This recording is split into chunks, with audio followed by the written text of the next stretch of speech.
ಹಿರೇನ್ಮಯಿ, ನೀನೇ ನನ್ನ ಪಾಲಿಗೆ ತ್ರಿಪುರ ಸುಂದರಿ ಆಗ್ಬಿಟ್ಟೆ. ಅಯ್ಯಯ್ಯೋ, ಏನ್ ಮಾಡ್ತಿದ್ದೀರಾ ನೀವು? ದೊಡ್ಡವರು ಚಿಕ್ಕವ್ರ ಕಾಳಿಗೆ ಬೀಳ್ಬಾರ್ದು. ನಿಮ್ಮ ಮಗುನ ಉಳಿಸಿದ್ದು ನಾನಲ್ಲ, ಆ ತ್ರಿಪುರ ಸುಂದರಿ ಅಮ್ಮನವರು. ನೀನೇ ನಮ್ಮ ಪಾಲಿಗೆ ದೇವ್ರು, ನೀನೇ ತ್ರಿಪುರ ಸುಂದರಿ, ನೀನೇ ಬಾಲಾಂಬಿಕೆ. ಆಯ್ತು, ಈಗ ನಿಮ್ಮ ಮಗು ಹುಷಾರಾದ್ಲಲ್ಲ, ಮನೆಗೆ ಕರ್ಕೊಂಡೋಗಿ ಚೆನ್ನಾಗಿ ಹಬ್ಬ ಮಾಡಿ. ಮನೇಲೂ ಹಬ್ಬ ಮಾಡೋದಿಯಾ, ಊರಲ್ಲೂ ಹಬ್ಬ ಮಾಡ್ತೀವಮ್ಮ. ನೀನೇ ನಮ್ಮ ಪಾಲಿನ ದೇವ್ರು. ತ್ರಿಪುರ ಸುಂದರಿ ದೇವಿಗೆ, ಬಾಲಿಕಾ ದೇವಿಗೆ, ತ್ರಿಪುರ ಸುಂದರಿ ದೇವಿಗೆ, ಬಾಲ ದೇವಿಗೆ, ಹಿರಣ್ಮಯಿಗೆ, ಹಿರಣ್ಮಯಿಗೆ. ಇದೇನ ಪಂಚಾಕ್ಷರಿ, ಹಿರಣ್ಮಯಿ ಪವಾಡದ ಮೇಲೆ ಪವಾಡ ಮಾಡ್ತಾನೆ ಇದ್ದಾಳೆ. ನಿನ್ಗೆ ಹವಾಮಾನದ ಮೇಲೆ ಹವಾಮಾನ ಆಯ್ತಾನೆ ಐತೆ. ಏನು ಮಾಡೋದು, ಅವಳದೀಗ ಒಳ್ಳೆ ಕಾಲ ನಡೀತಾ ಇದೆ, ನಡೆಸ್ಲಿ, ನಮಗೂ ಒಳ್ಳೆ ಕಾಲ ಬರುತ್ತೆ. ಅದೇನು ಗಾದೆ ಮಾತು ಕೇಳಿಲ್ವಾ, ಅತ್ತೆಗೆ ಒಂದು ಕಾಲ ಕತ್ತೆ ಒಂದು ಕಾಲ ಅಂತ. ನಮಗೂ ಒಳ್ಳೆ ಸಮಯ ಬರುತ್ತೆ ಬಿಡಿ. ಆದ್ರೀಗ ಅವಳ ಅತ್ತೆ ನಿನ್ ಕತ್ತೆ. ಅರ್ಚಕ್ರೆ, ಯಾಕೆ ಹೆಂಗೈತೆ ಮೈಗೆ? ಹೋಗಿ ಕೆಲಸ ನೋಡ್ರಿ.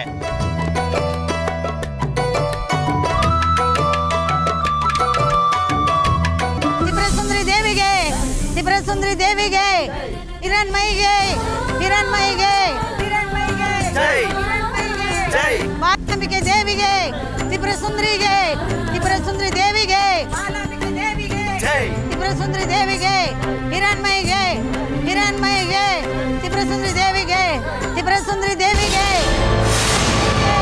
ಹಿರಣ್ಮಯಿಗೆ, ತ್ರಿಪುರ ಸುಂದರಿ ದೇವಿಗೆ,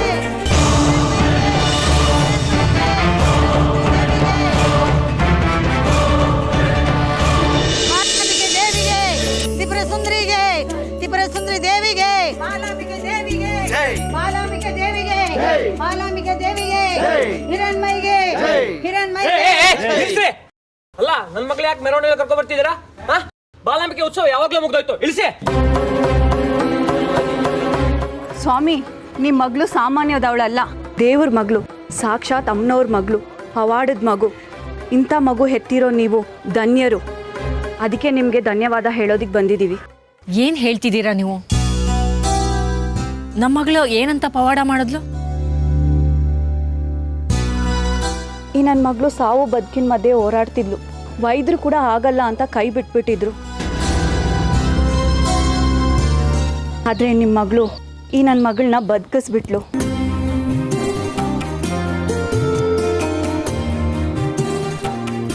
ಈ ತಾಯಿ ಬಾಲಾಂಬಿಕೆ ಹೇಳಿದ ದೈವವಾಣಿ ಆಗಿತ್ತು.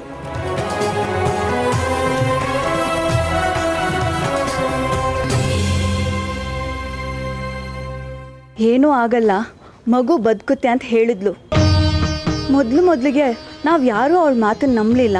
ಆದರೆ ನಿಮ್ಮ ಮಗಳು ಅವಳ ಕೈಯಾರೇನೆ ತೀರ್ಥ ಕುಡಿಸಿದ್ಲು. ನನ್ನ ಮಗು ಬದುಕೊಂಡು ಬಿಡ್ತು. ನಿಮ್ಮ ಮಗಳು ಮಾಡಿದ ಉಪಕಾರಕ್ಕೆ ಇವಳನ್ನ ಮೆರವಣಿಗೆ ಮಾಡಿ ಕರ್ಕೊಬಂದ್ವಿ. ಇವಳು ಸದಾಕಾಲಕ್ಕೂ ಬಾಲಾಂಬಿಕೆ ಆಗಿರಲಿ ಅಂತ ಹೀಗೆ ಮಾಡಿದ್ವಿ. ನಮ್ಮ ಪಾಲಿಗೆ ನಡೆದಾಡೋ ಬಾಲಾಂಬಿಕೆ ಸಿಕ್ಕಳು ಅಂತ ಇಡೀ 10 ಊರಿಗೂ ಸುದ್ದಿ ಹಬ್ಬಿಸ್ತೀವಿ ಸ್ವಾಮಿ.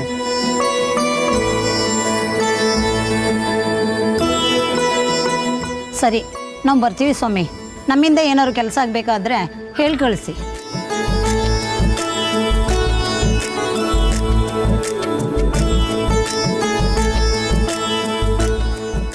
ಇದೇನ್ರಿ ಇದು? ಇದ್ದಕ್ಕಿದ್ದ ಹಾಗೆ ನಮ್ಮ ಮಗಳು ದೇವ್ರಾಗ್ಬಿಟ್ಟಿದ್ದಾಳೆ. ಊರ್ ಜನರೆಲ್ಲ ಅವಳನ್ನ ಹೊತ್ಕೊಂಡು ಮೆರವಣಿಗೆ ಮಾಡೋದಕ್ಕೆ ಶುರು ಮಾಡ್ಬಿಟ್ಟಿದಾರಲ್ಲ. ಮತ್ತೆ ಅಮ್ಮನವ್ರ ಮಗಳಲ್ವಾ, ಇಷ್ಟು ದಿವಸ ಹೇಳ್ತಿದ್ವಿ, ಇವಾಗ ನಿಜವಾಗ್ಲೂ ದೇವ್ರಾಗ್ಬಿಟ್ಟಿದ್ದಾಳೆ.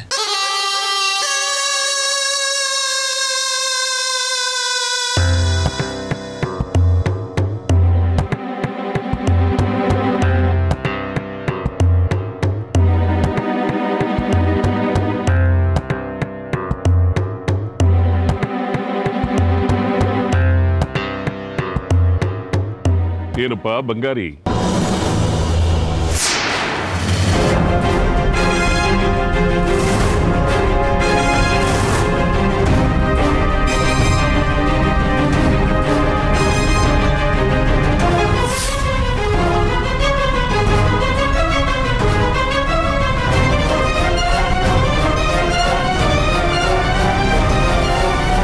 ನಮ್ಮ ನಮ್ಮೂರ ತ್ರಿಪುರ ಸುಂದರಿ ಅಮ್ಮನವರ ದೇವಸ್ಥಾನಕ್ಕೆ ಬರೋ ಭಕ್ತಾದಿಗಳೆಲ್ಲರೂ ನಿಮ್ಮನೆವರೆಗೂ ಬಂದು ಈ ಬಾಲಾಂಬಿಕೆ ನೋಡೋ ಕೀರ್ತಿ ತಂದಿದೆ ನೋಡು ನಮ್ಮೂರಿಗೆ.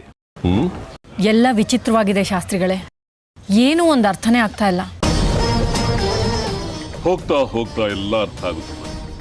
ನಾನೇ ಖುದ್ದಾಗಿ ಅಭಿನಂದನೆ ಸಲ್ಲಿಸೋದಕ್ಕೆ ನಿಮ್ಮ ಮನೆ ಬಾಗಿಲಿಗೆ ಬಂದಿದ್ದೀನಿ. ಒಳಗೆ ಕರೆಯೋದಿಲ್ವಾ? ಅದು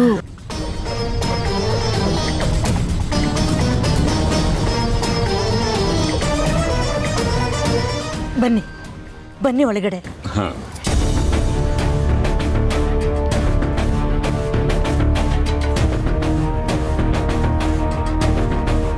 ಬನ್ನಿ ಬನ್ನಿ ಬನ್ನಿ.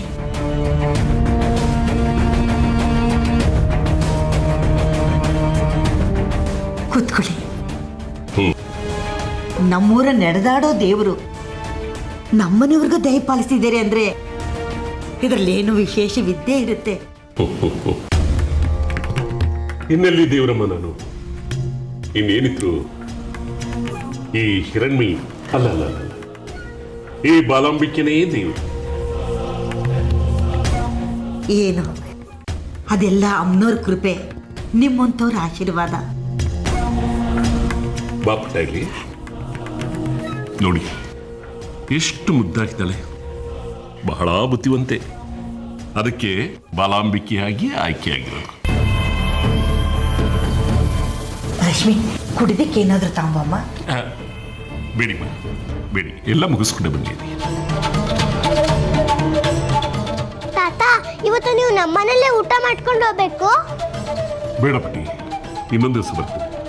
ಅವತ್ತು ನಿಮ್ಮನೇಲಿ ಚೆನ್ನಾಗಿ ಹಬ್ಬದ ಊಟ ಮಾಡ್ತೀನಿ, ಆಯ್ತಾ?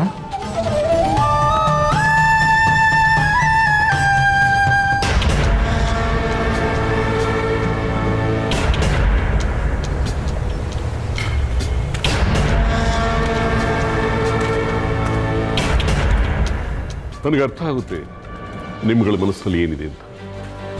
ಇದೆಲ್ಲ ನನ್ನಿಂದ ತುಂಬ ತೊಂದರೆ ಅನುಭವಿಸಿದಿರಿ. ಏನು ಮಾಡೋದು, ಅದೆಲ್ಲ ಒಂದು ಕೆಟ್ಟಗಳಿಗೆ ಅಷ್ಟೇ.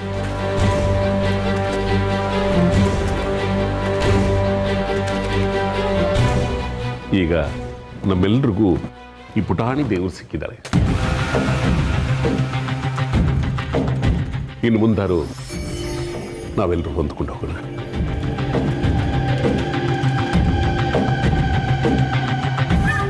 ಇರ್ಲಿ ಬಿಡಿ, ನಾವ್ಯಾರೂ ಅದನ್ನು ಮನಸ್ಸಲ್ಲಿ ಇಟ್ಕೊಂಡಿಲ್ಲ.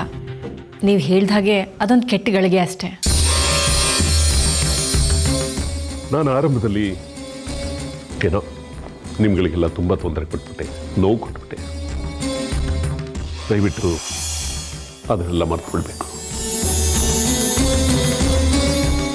ಅಯ್ಯಯ್ಯೋ, ನೀವು ಕೈಯೆಲ್ಲ ಮುಗಿಬೇಡಿ. ನೀವು ದೊಡ್ಡವರು, ನಮಗೆ ಆಶೀರ್ವಾದ ಮಾಡಬೇಕು, ಕೈಯೆಲ್ಲ ಮುಗಿಬಾರ್ದು. ಬಹಳ ದೊಡ್ಡ ಗುಣ ಅಮ್ಮ ನಿಂದು.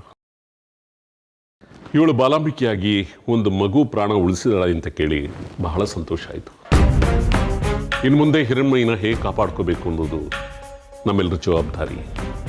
ಆ ಕಾರಣದಿಂದ ನಾನು ದೇವಸ್ಥಾನದ ಕಮಿಟಿಯಲ್ಲಿ ಮಾತಾಡ್ತೀನಿ ಈ ವಿಷಯವಾಗಿ. ಯಾಕೆಂದರೆ ನಮ್ಮೂರು ದೇವರು ಅಂದ ಮೇಲೆ ಇವಳು ನೋಡ್ಕೊಳ್ಳೋ ಜವಾಬ್ದಾರಿ ನಮಗೂ ಸೇರುತ್ತೆ.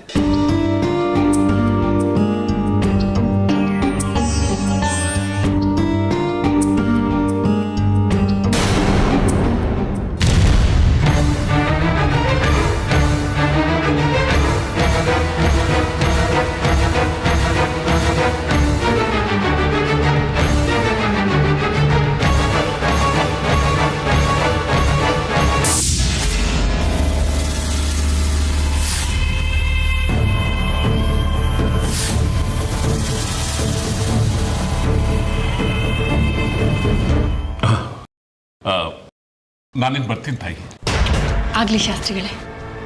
ರೀ, ಶಾಸ್ತ್ರಿಗಳು ಹೊರಟಿದ್ದಾರೆ.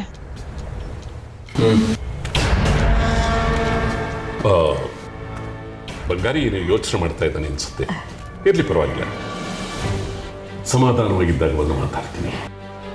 ಬರ್ತೀನಿ.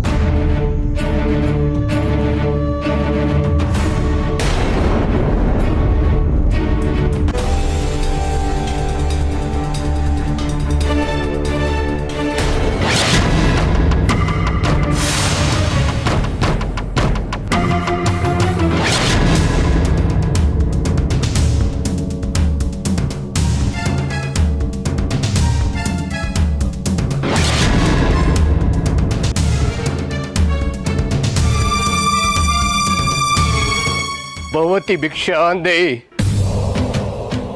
ಬೇಡುವ ಶಿವ ಮನೆ ಮುಂದೆ ಬಂದಿದ್ದಾನೆ. ಭಿಕ್ಷೆ ನೀಡಿ ಪುಣ್ಯ ಕೊಟ್ಕೊಳ್ಳಿ. ತಗೊಳ್ಳಿ. ಬೇಯಿಸಿದ್ ಕೊಟ್ರೆ ತುಂಬ ಹೊತ್ತು ಉಳಿಯಲ್ಲ. ಅಲ್ಲದೆ ನೀವು ತುಂಬ ಮನೆಗಳಲ್ಲಿ ಓಡಾಡ್ತಾ ಇರ್ತೀರಿ. ಅವ್ರೇನಾದರೂ ತಿನ್ನಕ್ಕೆ ಕೊಟ್ಟೆ ಕೊಡ್ತಾರೆ. ಅದಕ್ಕೆ ನಾನು ಅಕ್ಕಿ ಕೊಡ್ತಾ ಇದ್ದೀನಿ. ಇದನ್ನ ಇಟ್ಕೊಂಡ್ರೆ ನಿಮಗೆ ಯಾವತ್ತಿಗಾದರೂ ಬೇಯಿಸ್ಕೊಂಡು ತಿನ್ಬೋದು. ಭಿಕ್ಷೆ ಸಿಗದೆ ಇರೋ ದಿನ ಇದು ಉಪಯೋಗಕ್ಕೆ ಬರುತ್ತೆ. ತಗೊಳ್ಳಿ. ನಿಮ್ಮ ಯೋಚನೆಗೆ ನಾನು ತಲೆಬಾಗ್ತೀನಿ ತಾಯಿ. ಆದರೆ ನಾನು ಇಲ್ಲಿ ಬಂದಿರೋ ಉದ್ದೇಶನೇ ಬೇರೆ. ನಿಮ್ಮ ಮನೆಯಲ್ಲಿ ದೇವರಾಗಿದ್ದಾಳಲ್ಲ ಆ ಬಾಲಾಂಬಿಕೆ, ಅವಳ ಹತ್ರ ಭಿಕ್ಷೆ ಪಡಿಬೇಕು ಅಂತ ಬಂದಿದ್ದೀನಿ. ಕಾರಣ ಆ ಸಾಕ್ಷಾತ್ ದೇವರೇ ಭಿಕ್ಷೆ ನೀಡಿದ್ರೆ ಅದು ಅಕ್ಷಯವಾಗುತ್ತೆ. ಕೃಷ್ಣ ದ್ರೌಪದಿಯ ಮನೆಯಲ್ಲಿ ಒಂದು ಅಗಳು ತಿಂದದಕ್ಕೆ ಅದು ಅಕ್ಷಯವಾಗಿ ಅದು ಎಷ್ಟು ಜನ ತಿಂದ್ರು ಮುಗಿಲಿಲ್ಲ. ನಿಮ್ಮ ಮಗಳ ಕೈಯಿಂದ ನನ್ನ ಈ ಜೋಳಿಗೆಗೆ ಭಿಕ್ಷೆ ನೀಡಿದೆ. ನೀವು ಹೇಳಿದ್ದು ಸರಿನೇ.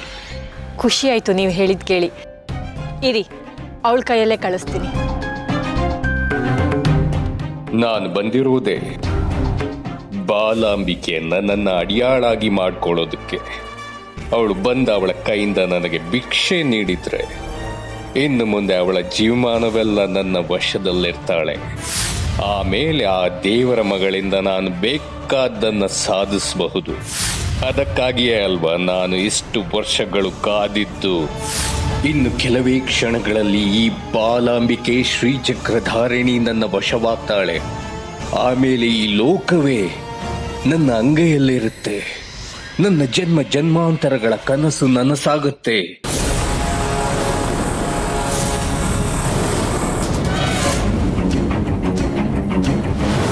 ಬಾ ತಾಯಿ, ನನಗೆ ಭಿಕ್ಷೆ ನೀಡು. ಬಾ, ನನ್ನ ಈ ಜೋಳಿಗೆನ ತುಂಬಿಸು. ಬಾ.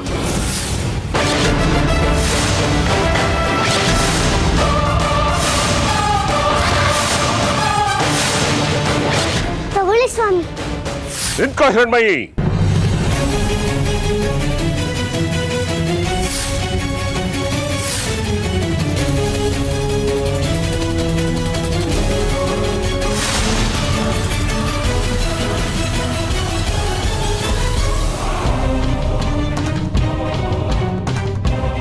ಯಾಕೆ ತಾತ ನಾನು ಭಿಕ್ಷೆ ಹಾಕೋದನ್ನ ತರೀತಾ ಇದ್ದೀರಾ?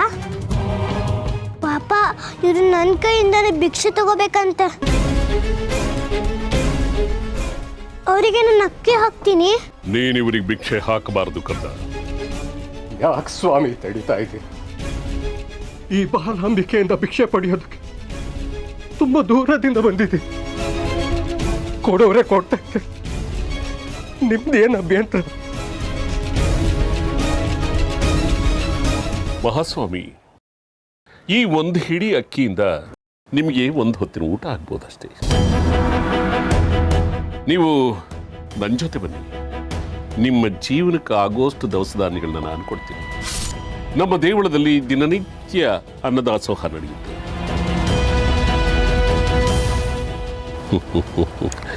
ನೀವು ಈ ಅಕ್ಕಿ ತಗೊಂಡೋಗಿ ಅಡಿಗೆ ಮಾಡಿ ಊಟ ಮಾಡಿ. ಪಾಪ ನಿಮ್ಗೆ ಕಷ್ಟ ಆಗೋದಿಲ್ವಾ?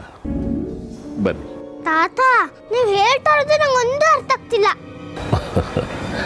ನೀನು ಇನ್ನು ಚಿಕ್ಕ ಮಗು ಅಮ್ಮ, ನಿನಗೆ ಅರ್ಥ ಆಗೋದಿಲ್ಲ. ಆದರೆ ನಿನ್ನ ಹತ್ರ ಭಿಕ್ಷೆ ತಗೊಳ್ಳೋದಕ್ಕೆ ಬಂದಿಯಾರಲ್ಲ ಇವರು, ಇವರಿಗೆಲ್ಲ ಅರ್ಥ ಆಗುತ್ತೆ ಅಲ್ವಾ ಮಹಾಸ್ವಾಮಿಗಳೇ? ನೀವು ಹೇಳೋದೇನೋ ಸರಿನೇ. ಆದರೆ ಪಾಪ ಮಗು ಅಷ್ಟು ಅಕ್ಕರೆಯಿಂದ ಭಿಕ್ಷೆ ನೀಡೋದಕ್ಕೆ ಬಂದಿದೆ. ಬಾರಮ್ಮ, ನನ್ನ ಜೋಳಿಗೆ ಭಿಕ್ಷೆ. ಹೌದು ತಾತ, ಕೊಡಕ್ಕೆ ಅಂತ ತಗೊಂಡ್ ಬಂದಾಗ ಮತ್ತೆ ಮನೆಗೆ ವಾಪಸ್ ತಗೊಂಡು ಹೋಗೋದು. ಹೇಳಿದ್ನಲ್ಲ, ನೀನು ಇದನ್ನು ಕೊಡೋದ್ರಿಂದ ಏನು ಪ್ರಯೋಜನ ಆಗೋದಿಲ್ಲ. ಆನೆ ಇದೆಯಲ್ಲ, ಅದಕ್ಕೆ ಹಪ್ಪಳ ಕೊಟ್ಟಾಗುತ್ತೆ ಅಷ್ಟೇ. ತಂದಿದ್ದನ್ನ ವಾಪಸ್ ತಗೊಂಡೋಗ್ಬಾರ್ದು ಅಂತ ನಿನ್ನ ಇಚ್ಛೆ ಆದರೆ ಒಂದು ಕೆಲಸ ಮಾಡಿ, ಅದನ್ನ ನನ್ನ ಜೋಳಿಗೆ ಹಾಕು. ಇದನ್ನ ನಾನು ದೇವಸ್ಥಾನಕ್ಕೆ ತರ್ಕೊಂಡು ಹೋಗ್ತೀನಿ. ಅಲ್ಲಿ ಇದು ಅಕ್ಷಯವಾಗುತ್ತೆ. ನೀನೇನು ಚಿಂತೆ ಮಾಡಬೇಡ, ನೀನು ಒಳಗೆ ಹೋಗು. ಇವ್ರನ್ನ ನಾನು ಕರ್ಕೊಂಡು ಹೋಗ್ತೀನಿ. ಯಾಕಮ್ಮ ಹಾಗೆ ನಿಂತ್ಬಿಟ್ಟೆ? ಬಾ ಹಾಕು. ಸರಿ ತಾತ.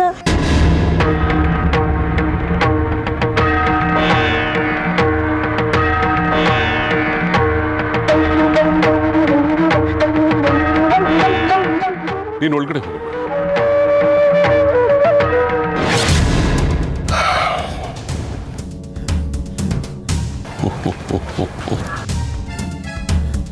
ಬನ್ನಿ ಮಹಾಸ್ವಾಮಿಗಳೇ, ನಿಮ್ಮ ಹತ್ರ ಸ್ವಲ್ಪ ಕೆಲಸ ಇದೆ. ಇಬ್ರು ಸ್ವಲ್ಪ ಒಬ್ಬರಿ ಕುಶಲೊಬ್ಬರಿ ಮಾತಾಡ್ಕೊಳ್ಳ. ನಮ್ಮಿಬ್ರು ಭೇಟಿಯಾಗಿ ಬಹಳ ದಿವಸ ಆಯ್ತಲ್ಲ. ಹೇಯ್, ನೀನು ಏನೇ ವೇಷ ಬದಲಾಯಿಸಿದ್ರು ಅಷ್ಟೇ, ನೀನು ಎಂಥ ರೂಪ ತಾಳಿದ್ರು ಅಷ್ಟೇ, ಈ ವಿರೂಪಾಕ್ಷನ ಕಣ್ಣಿಂದ ತಪ್ಪಿಸ್ಕೊಳ್ಳೋದಕ್ಕೆ ಸಾಧ್ಯನೇ ಇಲ್ಲ. ಕಾಲ ರುದ್ರ ಸಿದ್ದೇಶ್ವರ ಕಡಕಿ.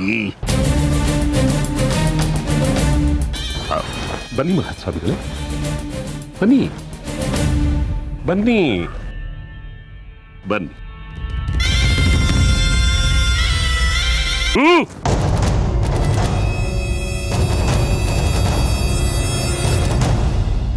ನೀನು ಮಾಡಿದ್ ಸರಿನಾ? ಇಷ್ಟು ದಿವಸ ಎಲ್ಲೋ ಹಾಳಾಗಿ ಹೋಗಿದ್ದೆ, ಈಗ ಇದ್ದಕ್ಕಿದ್ದಾಗೆ ಬಕ್ಕಸ್ಕೊಂಬಿಟ್ಟಿದೆಯಲ್ಲ. ಅದು ಶ್ರೀಚಕ್ರ ಉದ್ಭವ ಆಗೋ ಸಮಯಕ್ಕೆ ಸರಿಯಾಗಿ. ಹೇಗೆ ಗೊತ್ತಾಯ್ತು ನಿಮಗೆ ಶ್ರೀಚಕ್ರ ಈಗಲೇ ಗೋಚರಿಸುತ್ತೆ ಅಂತ? ನೀನು ದೇವಸ್ಥಾನದಲ್ಲಿ ಪೂಜೆ ಪುನಸ್ಕಾರಗಳಿಂದ, ದೈವತ್ವದಿಂದ ಅನೇಕ ವಿದ್ಯೆಗಳನ್ನ ಕರಗತ ಮಾಡ್ಕೊಂಡಿದ್ಯಾ ವಿರೂಪಾಕ್ಷ. ನಾನು ಸ್ಮಶಾನವಾಸಿಯಾಗಿ ಮಂತ್ರತಂತ್ರಗಳಿಂದ ವಶೀಕರಣ, ಕಣ್ಕಟ್ ವಿದ್ಯೆಗಳನ್ನ ಸಿದ್ಧಿಸ್ಕೊಂಡಿದ್ದೇನೆ. ಹಾಗೆ ನೋಡಿದ್ರೆ ಇಬ್ರದ್ದು ಒಂದೇ ತೂಕ. ನನಗೆ ಗೊತ್ತಾಗೋದಿಲ್ವಾ ವಿರೂಪಾಕ್ಷ, ಎಲ್ಲಿಯ ವಿದ್ಯಮಾನಗಳು? ಈ ಗಳಿಗೆಗೋಸ್ಕರನೇ ಎಷ್ಟು ವರ್ಷಗಳಿಂದ ಕಾಯ್ತಾ ಇದ್ದೀವಿ. ಪಂಚಲಿಂಗಗಳು ಕೂಡ್ಬೇಕಿತ್ತು ಶ್ರೀಚಕ್ರ ಉದ್ಭವಕ್ಕೆ. ಈಗ ಅದು ಕೂಡ್ ಬಂದಿದೆ. ನನಗೂ ವಿಷಯ ತಿಳಿತು, ಅದಕ್ಕೆ ಓಡೋಡ್ ಬಂದೆ. ಓಹೋ, ಇಷ್ಟೆಲ್ಲ ಗೊತ್ತಿದ್ದವನಿಗೆ ನಾವಿಬ್ಬರೂ ಸೇರಿದ್ರೇನೆ ಶ್ರೀಚಕ್ರ ನಮಗೆ ದಕ್ಕೋದು ಅಂತ ಗೊತ್ತಿರ್ಲಿಲ್ವಾ? ಗೊತ್ತಿತ್ತು. ಹಾ, ಗೊತ್ತಿದ್ರು ಆ ಶ್ರೀಚಕ್ರಧಾರಿಣಿ ಹಿರಣ್ಮಯಿನ ಮರಳು ಮಾಡಿ ನೀನೊಬ್ಬನೇ ಆ ಶ್ರೀಚಕ್ರನ ಲಪ್ಟಾಯಿಸೋದಕ್ಕೆ ನೋಡಿದ್ಯಲ್ಲ, ಇದು ಸರಿನಾ? ತಪ್ಪಲ್ವಾ? ನಾವಿಬ್ರು ಮಾತ್ರ ಅಲ್ಲ ವಿರೂಪಾಕ್ಷ, ಮಾರಿಗುಡಿ ಕೂಡ ನಮ್ ಜೊತೆ ಇರ್ಬೇಕಾಗಿತ್ತು. ನಾವು 3 ಜನ ಸೇರಿದ್ರೆ ಮಾತ್ರ ತಾನೆ ಶ್ರೀಚಕ್ರ ನಮ್ಗೆ ದಕ್ಕೋದು. ಏ ಮೂರ್ಖ, ಮಾರಿಗುಡಿ ವಿಷಯ ಅವನ್ನ ಮುಕ್ತಿಗೊಳಿಸಿದ್ದಾಯ್ತಲ್ಲ. ಅವನು ಭೂತವಾಗಿ ಸುತ್ತಾಡ್ತಾ ಇದ್ರೆ ಅವನ್ನ ಆಹ್ವಾನ ಮಾಡಬೇಕಾಗಿತ್ತು. ಆ ತಾಪತ್ರೆಯ ಇಲ್ಲ. ಆದ್ರೆ ನೀನೊಬ್ಬನೇ ಚಕ್ರನ ಪಡೆಯೋದಕ್ಕೋಸ್ಕರ ನೋಡ್ತಾ ಇದೆಯಲ್ಲ, ಅದು ನನ್ನಿಂದ ಸಹಿಸೋದಕ್ಕಾಗ್ತಾ ಇಲ್ಲ. ಕಾಲ ರುದ್ರ ಸಿದ್ದೇಶ್ವರ ಕಡಕೆ. ನಾನು ಅದನ್ನ ಒಬ್ನೇ ಸಾಧಿಸೋದಕ್ಕಾಗೋದಿಲ್ಲ ಅಂತ ನಿನಗೂ ಗೊತ್ತು. ನಾನು ಆ ಮಗುನ ವಶೀಕರಣ ಮಾಡಿಕೊಂಡು ನಂತರ ನಿನ್ನ ಹತ್ರ ಬರಬೇಕು ಅಂತ ಇದ್ದೆ. ಅಷ್ಟರಲ್ಲಿ ನೀನ್ ಬಂದು ಎಲ್ಲ ಕೆಲಸನ ಕೆಡಿಸ್ಬಿಟ್ಟೆ. ಇಂಥ ನಾಟಕಗಳನ್ನೆಲ್ಲ ನನ್ನ ಮುಂದೆ ಆಡಬೇಡ. ಎಷ್ಟೋ ನಾಟಕಗಳಿಗೆ ನಾನೇ ಸೂತ್ರಧಾರ. ನನ್ನ ಮುಂದೆನೇ ಬೂಸಿ ಬಿಡೋದಕ್ಕೆ ನೋಡ್ತಾ ಇದೀಯಲ್ಲ, ನಿನ್ನನ್ನು ನಂಬೋದಕ್ಕಾಗಲ್ಲ. ನನಗೆ ಅನುಮಾನ ಇತ್ತು ಇಂಥ ಸಂದರ್ಭದಲ್ಲಿ ನೀನು ಬಂದರೂ ಬರಬಹುದು ಅಂತ, ಅದಕ್ಕೆ ಹೊಂಚ ಕಾಯ್ತಾ ಇದ್ದೆ. ಈಗ ಗೊತ್ತಾಯ್ತಲ್ಲ ನೀನೇ ಅಲ್ಲಿ ಹೊಂಚ ಹಾಕ್ತಾ ಇದ್ದಿದ್ದು ಅಂತ. ಅದಕ್ಕೆ ನಿನ್ನ ಕೆಲಸನ ಕೆಡಿಸಿ ಕರ್ಕೊಂಡ್ಬಂದಿದ್ದು. ನನ್ಗೆ ಹೇಳ್ತಿದ್ಯಲ್ಲ ವಿರೂಪಾಕ್ಷ, ನೀನು ಒಬ್ನೇ ಶ್ರೀಚಕ್ರನ ಎಷ್ಟು ಸಾರ್ತಿ ಲಪ್ಟಾಯಿಸ್ಬೇಕಂತ ಹೊಂಚಾಕಿಲ್ಲ. ಸ್ವತಃ ನೀನು ಪೂಜಿಸೋ ತ್ರಿಪುರ ಸುಂದರಿನೇ ವಶೀಕರಣ ಮಾಡ್ಕೊಂಡ್ಬಿಟ್ಟೆ. ಅವಳನ್ನ ಕಟ್ ಹಾಕಿ ಬಂಧನದಲ್ಲಿಟ್ಟೆ.